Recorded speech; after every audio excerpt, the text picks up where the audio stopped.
Hey, good afternoon. Thanks for joining us. My name is Mark Morek. I'm the COO for Ciresi Morek. And today we have some cool things to talk about.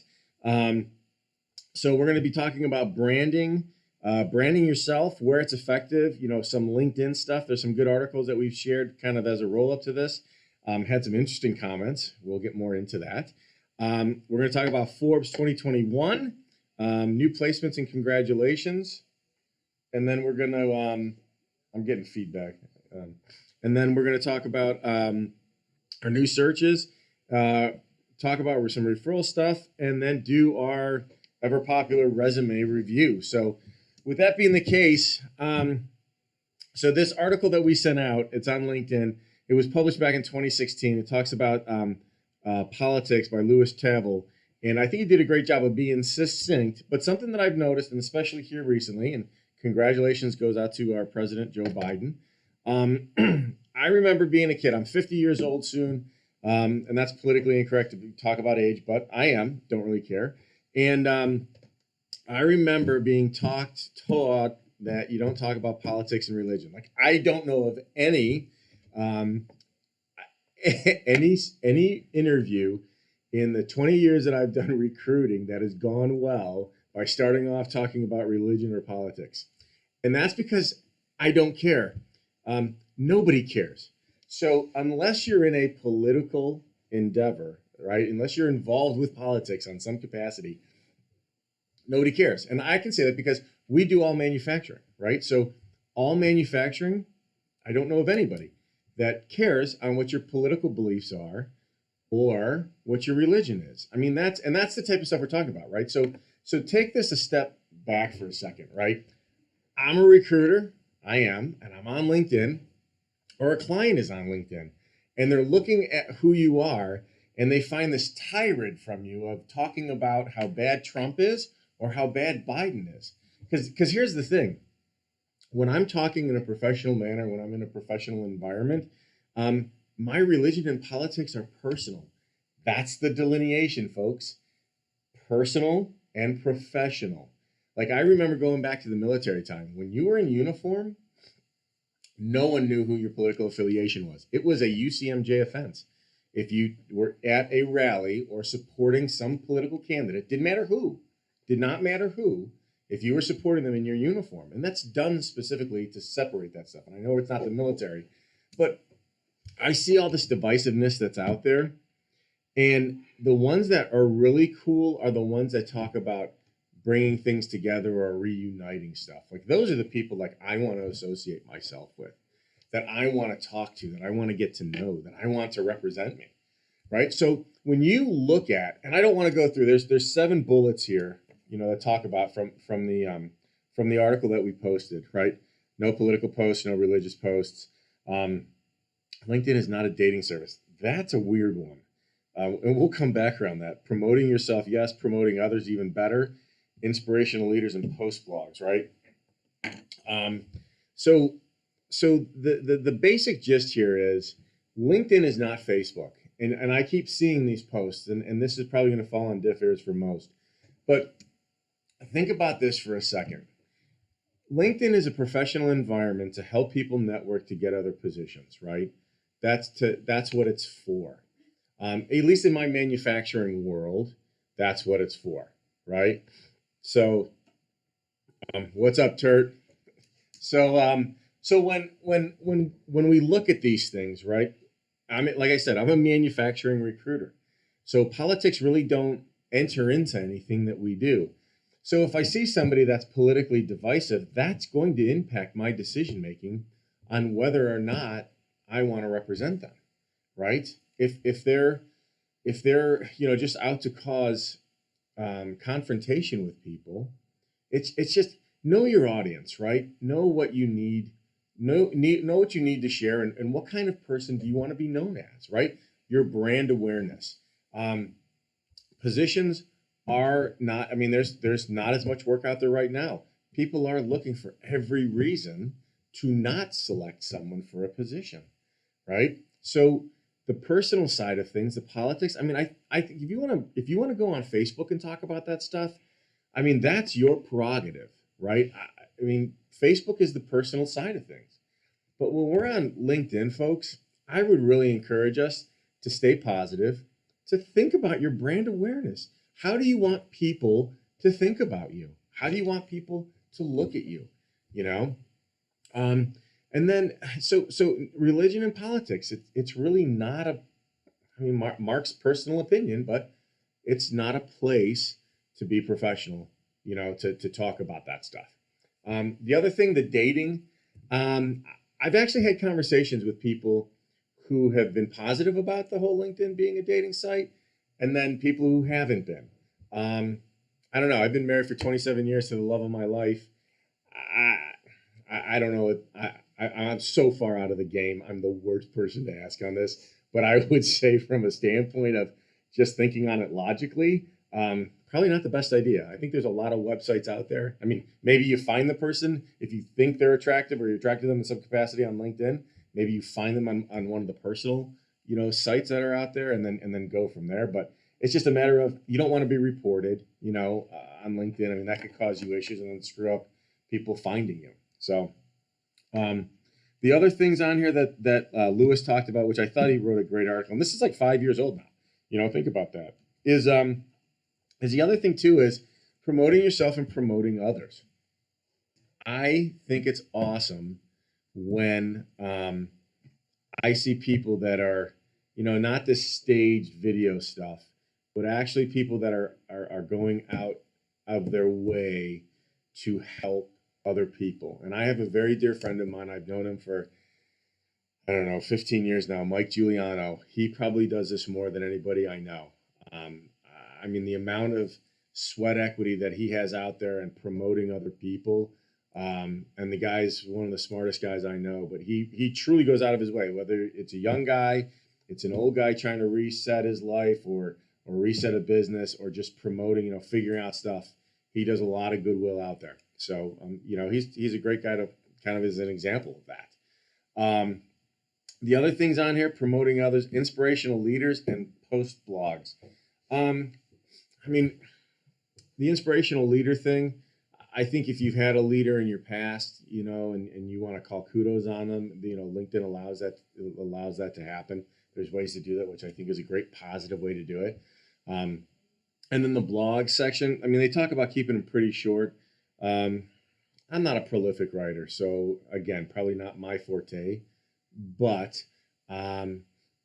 I think anything that's positive, that's uplifting, that's supporting other people in their endeavors, that's going to get you noticed 100 times over the person that's being negative towards others or speaking ill of others or putting other people down. So, yeah, it's one of those things that I just think we really need to kind of, especially now, right? I mean, this is a new beginning and a new era, and I hope we can all kind of stay focused on the positive things, help each other move forward, and make 2021 a great year. So, a little bit longer than I wanted to go. If any of you have any specific comments or specific questions, feel free to ask. I'm going to jump in the jobs. I kind of went out of order a little bit today, but just wanted to kind of get this one rolling on the talking points. If you want to send me a note, info at Ciresi Morek. .com, you can get a hold of me. A couple of folks have actually utilized that, and we've set up calls one-on-one to go over resumes or questions on transition or whatever we can do to help you out. I'm happy to do it. Just send me a note and we'll get something on the schedule. So if there are no questions on that, again, the big point is nobody cares about the personal stuff on the manufacturing side. And is that how do you want to be remembered? How do you want to be known on LinkedIn? So, my personal opinion. Cool. All right. So jumping here real quick into positions. So we got a lot of paper. Oh yeah, that was the last thing too. So I copy pasted some. Sorry to bounce back and forth here, but there was actually. So let me put this in context. I'm a vet. I served my country for 11 years on active duty. I liken that, people liken that to writing a blank check to the government to include, hey, listen, I'm willing to lay down my life. I'm willing to lay down my life for people to burn the flag. It's your right to say negative things. That's your right. That's what makes this country so awesome. And that's what soldiers fight for, is that freedom of speech. But there was one guy on here who went off on this tirade about effing this and beating somebody up, about if anybody disrespects the national anthem or the flag during a game. I don't like seeing that stuff. They have a point. But, I mean, threatening somebody on LinkedIn on a comment, what, like, I don't understand that. On LinkedIn. Like, on Facebook, you want to act like an idiot. That's your prerogative. Good luck. But on LinkedIn, just kind of keep it somewhat professional. Somewhat professional. So, anyway, all right, I'm off my soapbox on that one. So, we have some pretty cool jobs I wanted to share with you. Remember, we were on last week. Usually, we do every other week. Usually, we're first and third Wednesday at 5 o'clock. Because of COVID and the holidays and stuff, we did last week, and then we're kind of jumping back on schedule now for this week, and trying to keep things moving forward. So the next one we do will be the first Wednesday of February. So we'll do with that, and then a little bit off. The last thing here is the 2021 Forbes. So for any of you that subscribe to our newsletter, we have sent out requesting folks to requesting people, if you could, and I took the survey today. Literally took me 3 minutes. We were really proud of the fact last year we got awarded Forbes 2020. That's because people basically had, I'd like to think we did a great job last year, and I think we did, and I think our folks really set an awesome precedence, but it was because people like you were willing to take 3 to 5 minutes out of their schedule and fill out this survey and kind of give us the accolades that we had earned, and I'm hoping that you folks will do it again. If you want a copy, you haven't gotten a copy of the survey, send us a note at info@ceresimorek.com. We will shoot you over one. If you subscribe to our newsletter, you will get one. All that stuff is on the website where all of our active searches are listed. So if you could, please, we'd really appreciate it. It was a very cool accolade that we received last year. As a small business to be recognized by Forbes, it was kind of a big deal. So if you could, we'd appreciate it. 3 to 5 minutes, all good. Oh, the other thing is referrals. They have picked up. We started a new referral program at the end of last year. Basically, we're saying that we will pay you up to $1,000 if we place somebody that you present to us. So send us people if you have them. I look through them. I try to reply to everybody that does it. Sometimes I get behind when you have 500 emails from people applying in inbox, but I manage. But please, if you have folks, and again, what I've been trying to convey is this isn't like, oh, this is the person that gave me their resume and, here's the resume and I've qualified them, I've talked to them, they're interested. No. If you think there's a good person out there that we can help, or you think there's a good person out there that, a lot of times it happens, we call you and you're like, hey, we got this position. It doesn't fit you for some reason, location or compensation or industry. And then you go, Tom would be a great fit for this. Or, wow, I remember Melinda's background is perfect for this. Send them to us. We have it on the email. It takes 2 minutes. Send us their name. Let us know if you want to stay out of it or not, if you want it to be a confidential referral. Now, we've had some people that have had, they've actually had resume copies, which is great. I mean, that's just an added bonus, but we don't need it. So if you have people that are a fit, or you think are a fit, or you think we can help, we would love to talk to them. And appreciate everybody who's been sending us referrals. So great job with that, and thank you again. So again, opportunity to win up, to be given up to $1,000. So I can't wait till we give out our first one, though. That'll be a cool day. We'll let you know. We won't tell you who it is, but we'll let you know that it happened. Placements and congratulations. So new searches. So we got a lot of positive. So in the past, like prior to last week, I've really just kind of run through and hit over what our positions are.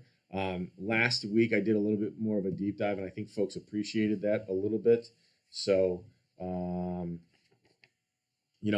gonna try and share a little bit more information on some of these searches, and so forgive me, I'll be reading a little bit. First one up, and these are all new since last week. Some of them we're still doing our discovery calls on, getting more information, but trying to give you as much information as we can. So we have an operations manager role. So basically a strong number two out of an automotive industry, about 250 people at the site. That one is, for Robert Ciresi. So our Ciresi at CeresiMorek.com would be the guy to talk to. But they are looking at a strong automotive background. It's automotive tier one interiors. Location is kind of Toledo-ish, for lack of better. It's confidential. I don't want to share too much if I can, but basically interiors, Toledo area, operations manager. Get a hold of Robert Ciresi.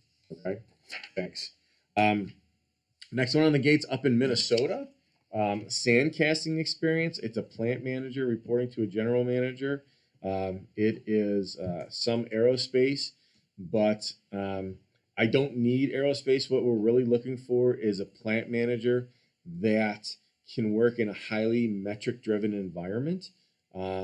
Somebody who's got a good personality and just somebody who can deal with it. It's around $50-60 million in revenue for the group, and almost just over 300 employees. So pretty big opportunity to be a plant manager for an environment up in Minnesota.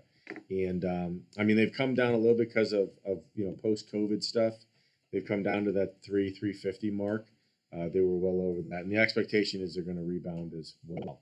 It's non-union, multi-shift, and a lot of long-term employees. So if you're up in Minnesota, you want to get up to Minnesota. It's funny. Up until about 2 years ago, maybe a little bit longer, 3 years ago, we did a lot of work with Pentair water company. They've divested and they've grown and shrunk and kind of been all over the place. But they were headquartered up in Minnesota. So I've had an opportunity to talk to a lot of people that are up in that area. Great place to go. I know it gets tons of snow, but people who move up there, they love it, and most of them stay or want to go back. Who'd have thought, right? So again, anybody out there, plant manager, Minnesota, get a hold of Rick Crew on that. He would love to chat with you on it.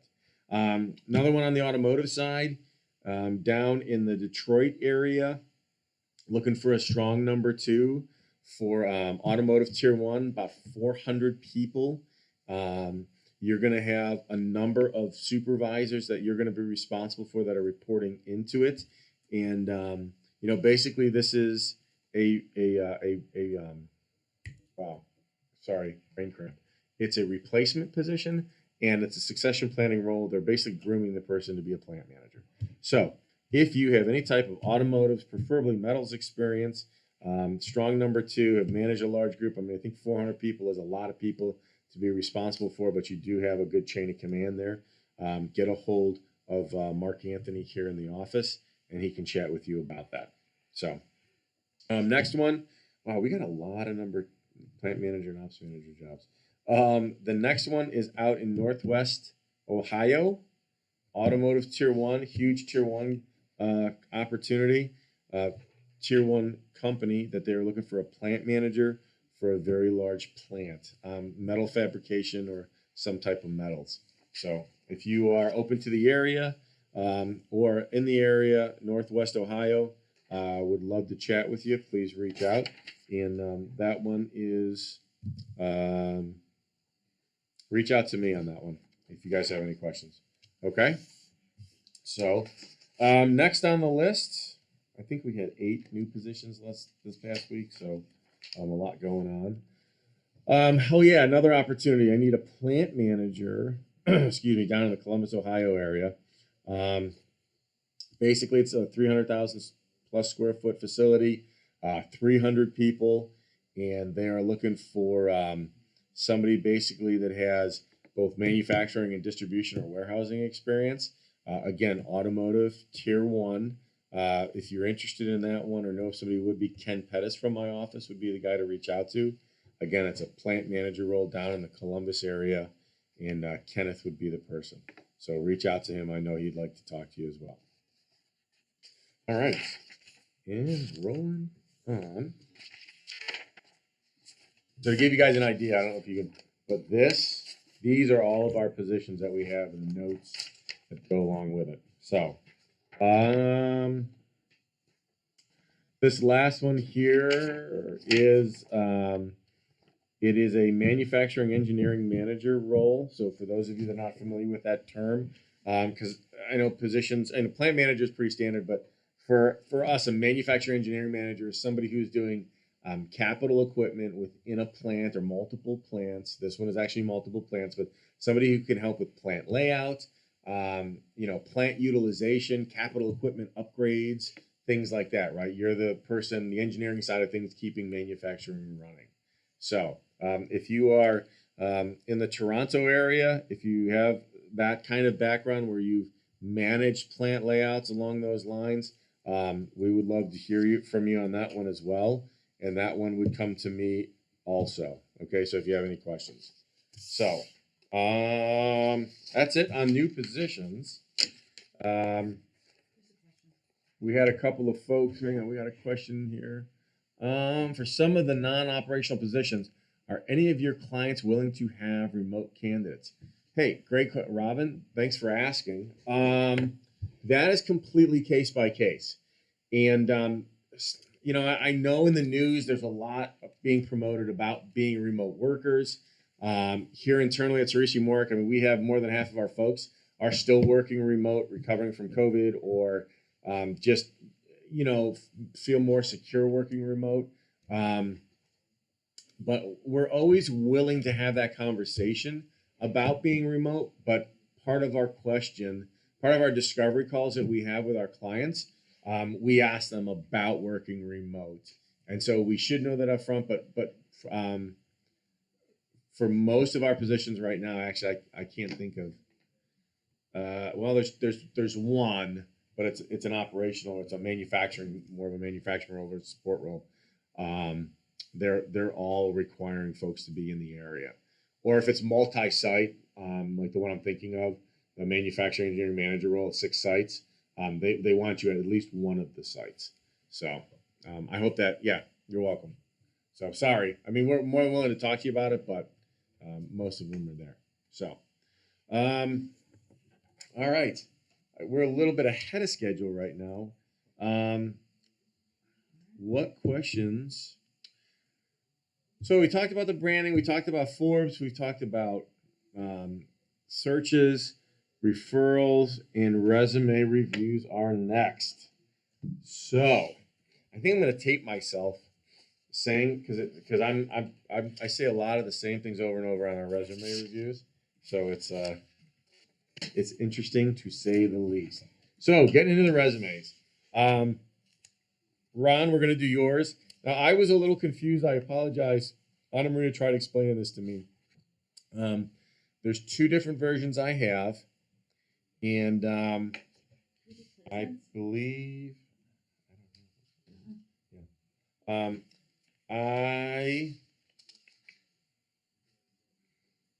looking here. I think I like your version 1 better, my opinion, because your objective is more concise. Your career achievements. So here you go. This I've been talking about this a lot today. It seems it's funny. I had one gentleman. Literally, his objective was half the page. Then he had a bunch of buzzwords. And Troy, I'm sorry if you're watching, but I'm going to use you as an example. And then he literally had a third of the page that was all examples, like just buzzword stuff. That was, literally just kind of like, to be picked up on a Boolean search. And then I can't remember what the rest of it was, but it was really, just too much writing on it. And Ron, honestly, if I'm going to be candid with you, the career achievements, I would assume you're doing that because you've had some movement, in the last couple of jobs, which I get, but I've never been a fan of the career achievement thing, like when you list it out like that. Because if you're going to do just career achievements, you almost have to do a functional resume and kind of break it down versus your experience, right? There's chronological and then there's functional. So you've kind of taken a little bit of each. I'm not a fan of those. $300 million capital investment, that's a great thing. Your MBA, locally, Kent State's a good school. The master's from Case is fantastic.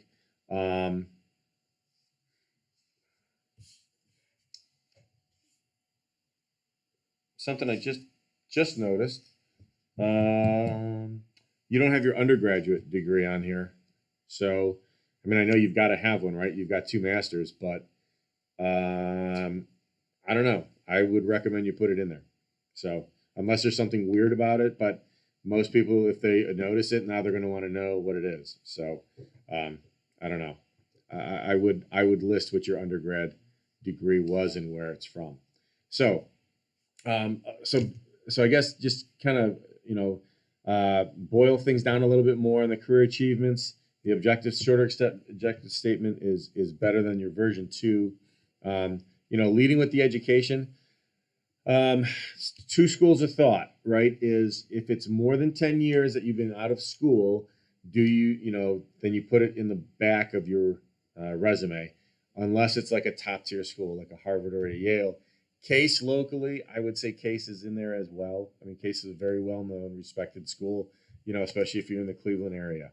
So I see that you're up in Canton, so I don't know if you want to lead with that or not, but it's, you could get away with putting that stuff on the back end of the resume.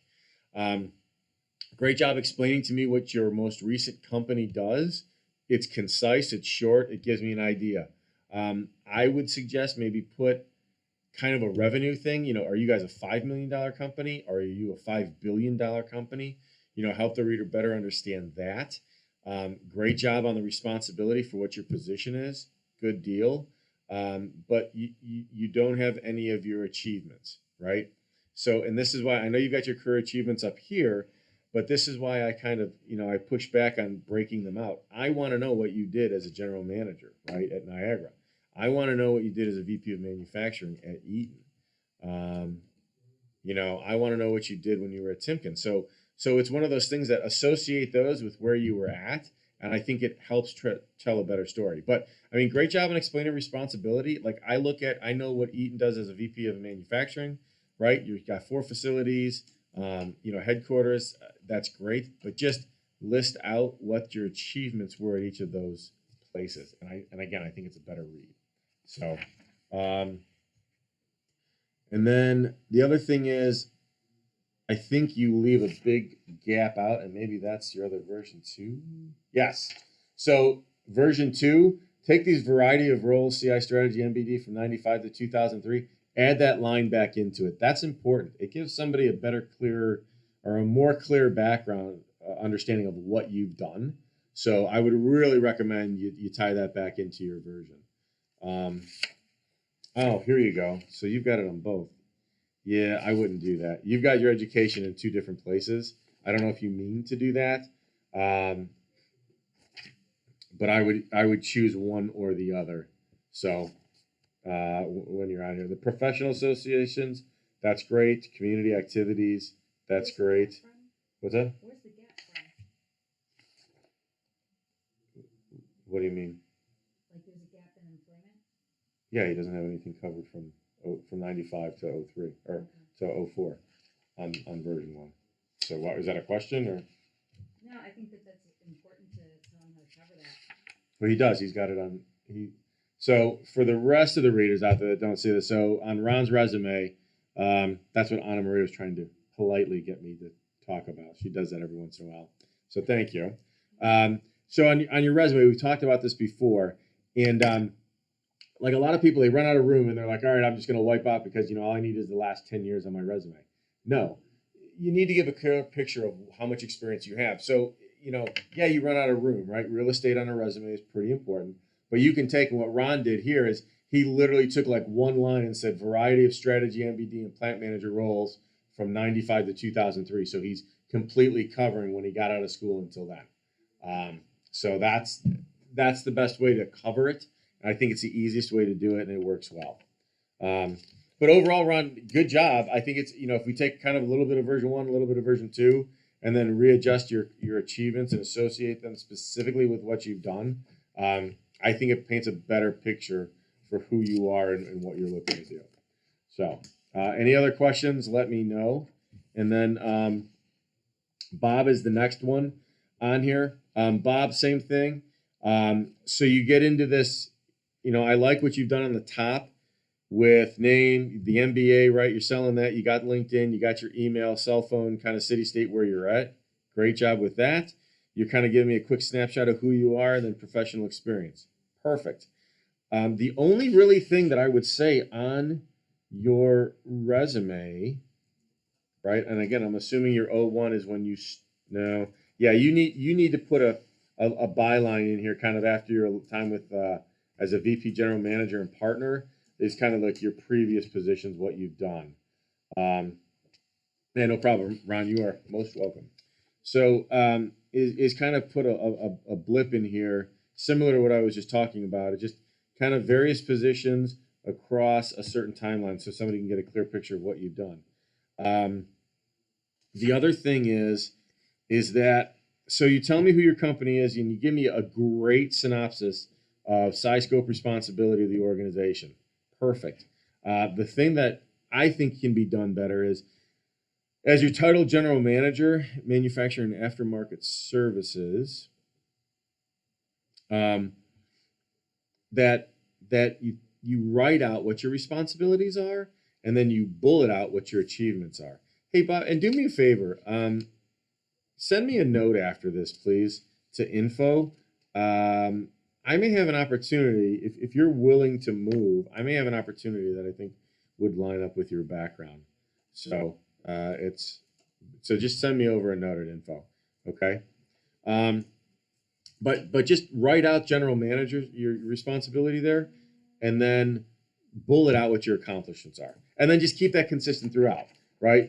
For your time as a sales director, global accounts, write out what your responsibilities are, and then bullet out what the achievements are. And again, quantitative, qualitative metrics. That's what we're looking for. But overall, good job on the synopsis on the front end. That's actually really good. And again, if you have questions, shoot me a note. Last one is Michael. So, Michael,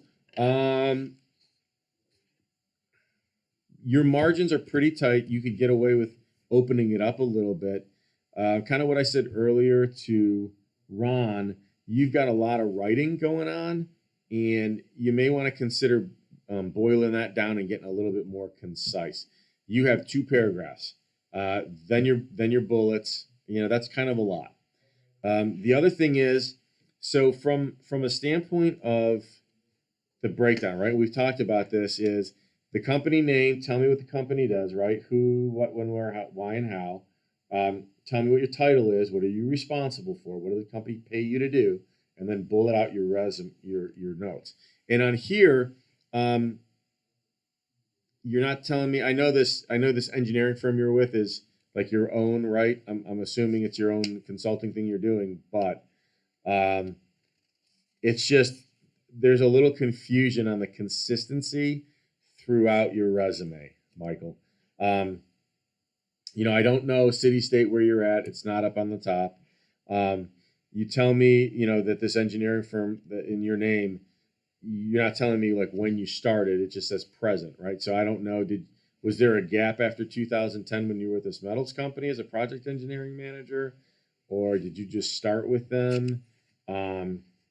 It leaves too much to the reader to try and figure out, and folks don't want to do that. And then the other thing I would say is your bullets need to be concise.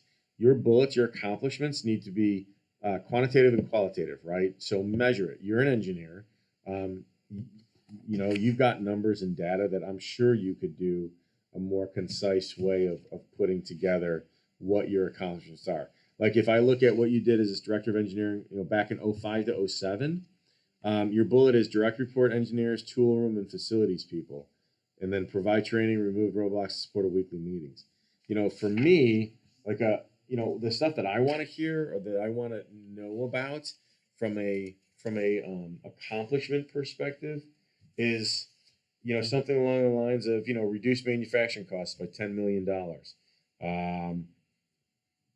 Reduce significant losses, eat and steal oak part cutting operations through improved productivity gains. Increase draw line productivity by 50%. So while increasing safety, that's the type of stuff that, quantitative. Give me numbers, give me data that I can actually say, okay, so this was the impact Michael made.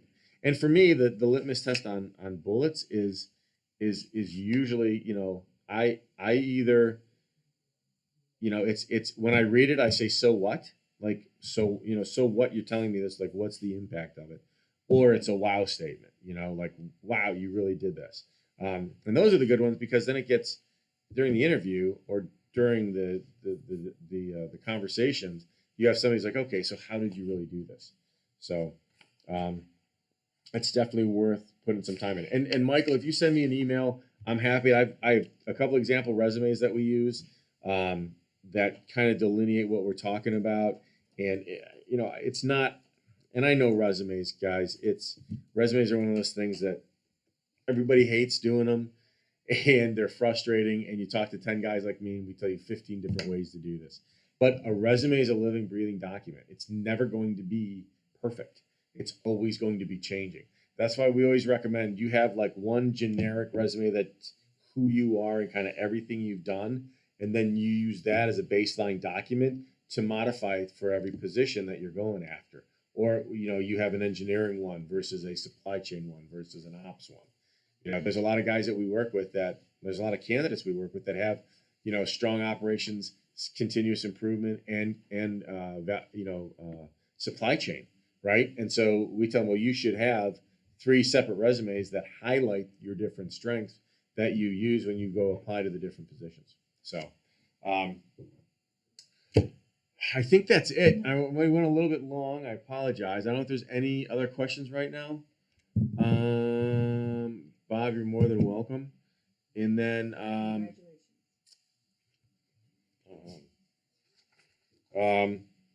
I think that's it right now. So, dun, dun, dun. All right.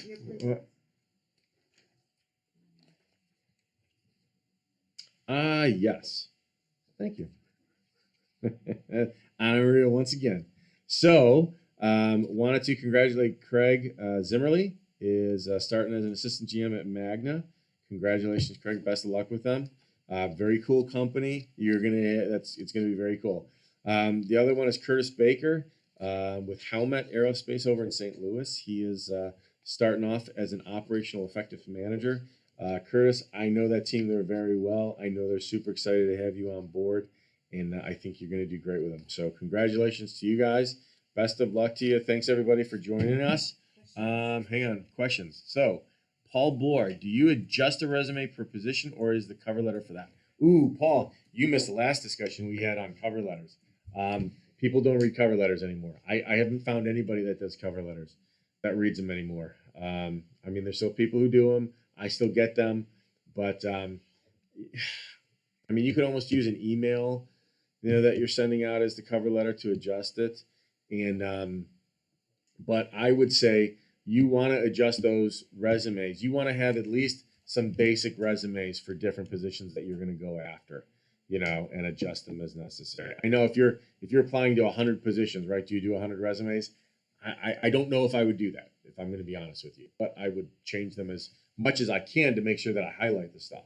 And I try to do that. We try to do that here when we're talking to people, is to let them know, hey, I really need you to focus more on the CapEx experience you've done, or can you add a couple bullets here about that just to change that? So, and then if you didn't cover our resume here, will you connect via email? Yeah, Robin. If you have any a resume we want to go over now, if I get 30 of them, I'm sorry, I'm not going to have time. I'm still trying to get caught up, but if you shoot me a note tonight, I can try and schedule something here this week in the next day or two, and we can go from there. So I think that's it. Carol, thanks. Company. Oh, for cover letters, I know. Paul, we had one of the TA folks from one of the largest private companies. She runs for one of their huge, I think it's I don't know, it's like a $40 billion division. She does TA for them. And her answer was she doesn't read cover letters. So, if they ask for them, you want to provide them if they do, but I know the frustration, right?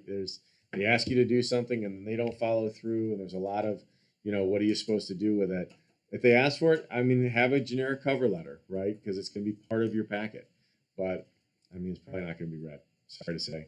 I don't know if that answers your question. So, is there anything else?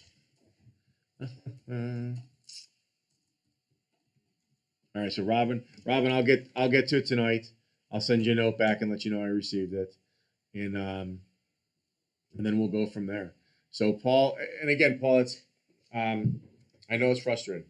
You know, I completely understand and appreciate that it is. It's just a matter of you know, just understand folks aren't really going to read them, and you know, the resume is what's going to catch somebody's eye. They've done a number of different studies, and we've talked about this in the past. I think it's like 3 to 15 seconds to catch somebody's eye on a resume, and people usually don't spend more than 30 seconds reviewing it. So you do hours of work. I've been there. I've put days into my resume, and to know that nobody's reading them, you know, it is. But I apologize. We went 10 minutes over again. I'm going to try and get better next time on that, and keep it to 30 minutes. Thanks so much. If you have any questions, please get a hold of us. Check out our active searches page at ceresimorek.com. Anna Maria put the link on here. And best of luck in 2021. We're excited to see where we